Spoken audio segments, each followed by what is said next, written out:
Hello mga kataksi at likewise yung ating mga ano dyan, kamaster ng dito sa ating vlog for Taxi Joe Rides. So magandang hapon pa rin sa inyo lahat dyan. At dito on the road ako for my station at ito meron naman tayo medyo makabulang pag-uusap siguro. So on board sa akin yung magandang nilalang. Ano pangalan mo, sir? Ryan Mendoza po. Oy, Ryan Mendoza. O, tiga rito sa Baguio to pero meron yata siyang business na mga rent a van. Yan. Yan ang ating magiging topic ngayon sa araw na ito. As of this time, we have 5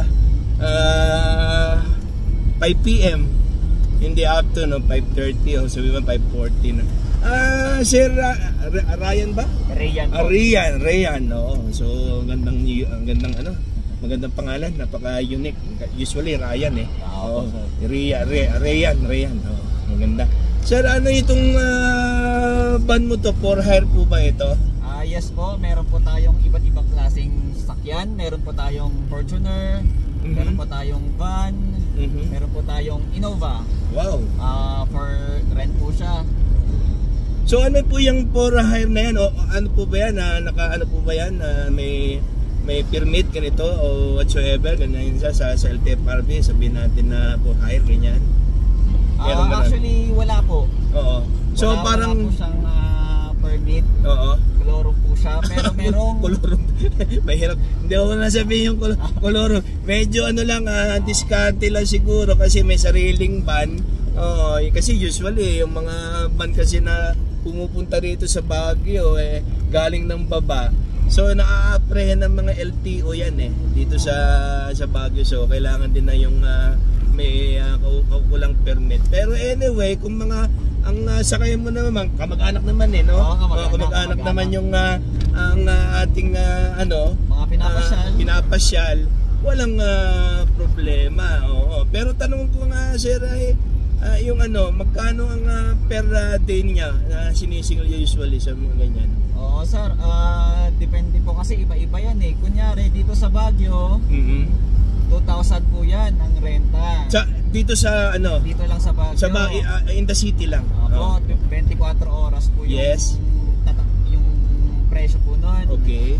Kapag kunyari pupunta naman po tayo ng Manila, 3,500 po yun, 24 oras. Ano ba yung 3,500 na yun at saka yung 2,000 na yun? Ano yun? Para lang doon sa van yun? Opo, para lang po sa... Wala pa yung driver doon? Wala pa pong gasolina, wala pa pong driver. O, at saka kung halimbawang bababa naman kayo somewhere sa Manila going to papuntang south, siyempre kailangan ng mga toll fee. So, sagot din ng renter yon. Opo, sagot din po ng renter yun. Oo, yun. Guys, yung renter kasi, yun ang umuupa. No? Para mai-confirm lang natin, lalo na doon sa mga hindi naman masyadong kabisado ang ng van. Pag renter ka, ikaw yung umuupa doon sa sasakyan. So yun ang mga ang mga babayaran nyo, yung unit, that's yung van, pagkatapos yung driver at saka yung crudo, yung gasolina. Tama po ba yun? Tama yun, sir. Yun, oo. So ito nga, meron nga silang trip ngayon going to Tagaytay. Oo, kita mental doon, sir. Oo, sir. Hello po to sa mga tiga Tagaytay. Shout po dyan sa Tagaytay, lalo na dyan papuntang Lemery. May mga kamag-anak din ako dyan somewhere dyan sa may Batangas dyan. So nagaganda mga nilalang din yung ating mga dyan, yung mga kamaster natin dyan sa Lemery, Batangas. Meron akong isang tito dyan. So hello po dyan sa inyo dyan sa Batangas. So ano yun, sir, yung trip mong yan 3 days package deal na yan. Opo, package deal na po yun. Ang galing, no? Tsaka may sinasabi ka sa akin na parang kayo, convoy kayo, no? Opo, convoy po kami, 4 po kami sa van. Kasi medyo marami pong mga taga-Tagaytay ang gustong mag-spend ng mahal na araw dito sa Baguio City. Yes, yes, sabi mo nga. So yung mga tiga Baguio, welcome din kayo sa Tagaytay. Puntahan din nyo yung location na yung mga guys, mga ka-rides, kasi maganda rin ang Tagaytay kung iba rin ang ibinibigay na ganda ng tanawin doon sa location na yan. So I've been there siguro medyo matagal-tagal na rin, pero pabalik-balik din ako pag may dumarating ng mga kamag-anak galing ng abroad. Nakahapyaw ako nasasama ako minsan dyan yan no. Pag pumunta ka pa dun sa meron papunta dyan yung Laguna din, maganda dyan yung Enchanted Kingdom. Enchanted Kingdom. Yan ang magandang puntahan ng mga tiga Baguio din. Oo, kasi sa Enchanted, iba rin ang ibinibigay na ligaya para sa atin yung location na yan Oo, maganda dyan. So pasyalan din nyo yan mga katoto, mga tiga Baguio. Ibang klase din po yung location na yan. So enjoy lang at sir, matagal ka nang may mga sasakyan, may van. Pagkano nga kontakin mo yung ibigay mo sa akin ang number mo after ng ating usapan para in case na may magtatanong pwede kita i-refer. Okay? Sige po. Tulungan tayo. Maganda ho yan. Yun, bibigyan mo ba ako commission? Oo naman. So, ganun lang tayo mga ka-taxi, kasi kailangan natin ng may mga kakilala. Usually ganyan tayo dito sa transport at kailangan kumukonek tayo doon sa mga pwede nating itulong sa mga ka-rides natin. Katulad niyan, sila naman sa van naman sila. So for tour sila, naghahatid sila sa mga airport, ganyan. So give a message. Kung halimbawang you need a good service for the van, tingin ko meron din ako mga kakilala din na may may-ari din ng mga vans. So yun din ang iaano ko sa inyo, i-mention ko para at least naman makatulong tayo dun sa mga gustong naghahanap ng mauupahan ng mga sasakyan. You call me and you can rely on me for that dun sa transportation na yan. So any more pa si Ray na may dadagdag mo dyan bago kita may drop dito? Yun lang, sa mga lahat ng commuter dyan, lahat po tayo mag-ingat, and sa mga kasamahan nating driver, kailangan defensive driving lang po. Ayun lang po, God bless po everyone. Yun napakaganda naman na katagayan. So yun din sir ang aking sinasabi sa mga kasamahan, sa ating mga motorista na involved sa daan. So ang daan ay para sa lahat. So bigayan lang po, share tayo, hindi kailangan magmadali, hindi naman kailangan mabagal, yung tama lang po. Ayun lang po, ay kailangan po nating gawin yon sa pag-iingat. So galingan, di ba?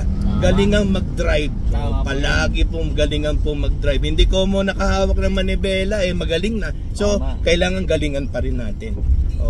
Okay. At saka kung halimbawa may sasakyan kayo, aralin, di ba? Pag-aralang magmaneho ng tama at saka sumunod tayo palagi sa batas trapiko. Para hindi tayo magkakaroon ng problema sa daan. So hassle di ba sir? Tama. Hassle lalo na ikaw, ingat-ingat ka sir pag papunta mo ng Tagaytay kasi medyo malayo-layo din yung trip na yan.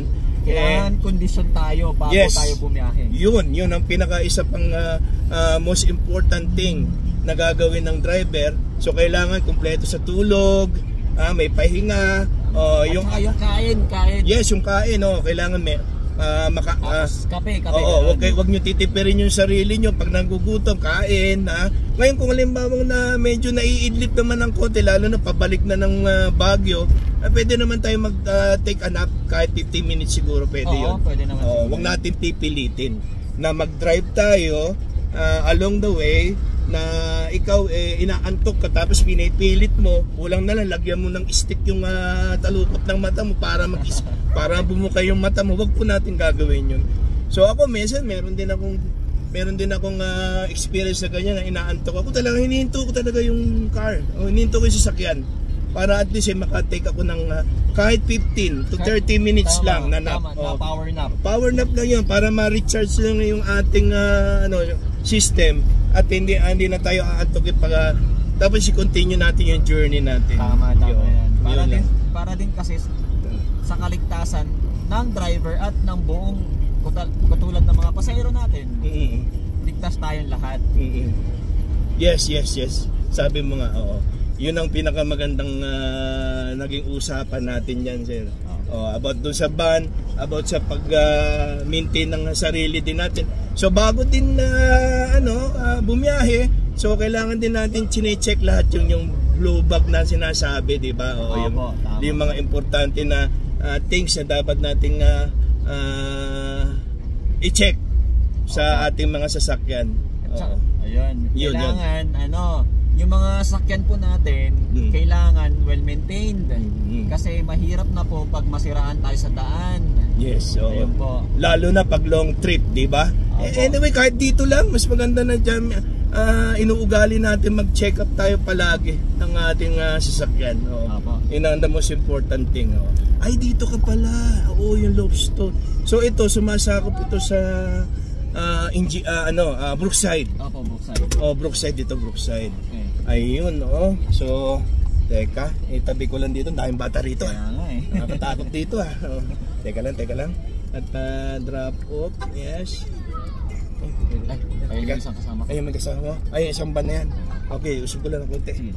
185 ka mo.